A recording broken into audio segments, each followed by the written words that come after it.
In this lecture, we'll introduce the method of u-substitution and find a simple indefinite integral using the u-substitution method. The first question is, what is u-substitution method?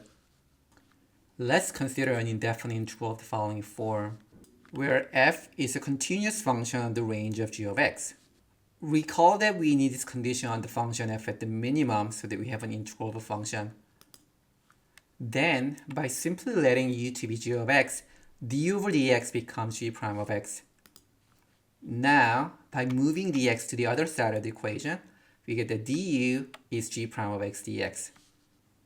Then by simply replacing g of x with u in the original integral, and g prime of x dx with the u, we finally arrive to the following form.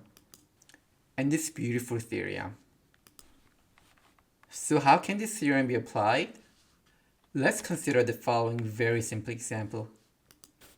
Here, let's let x plus 1 to be u, then its derivative du over dx becomes just 1, which follows that du is dx.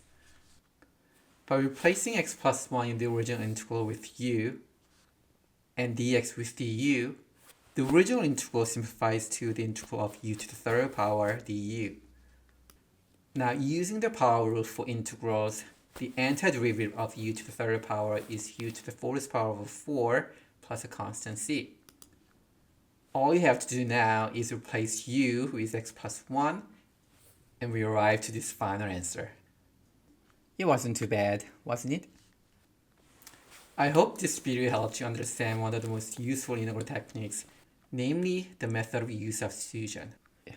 If you enjoyed this lecture, be sure to like and subscribe to my channel for more useful videos.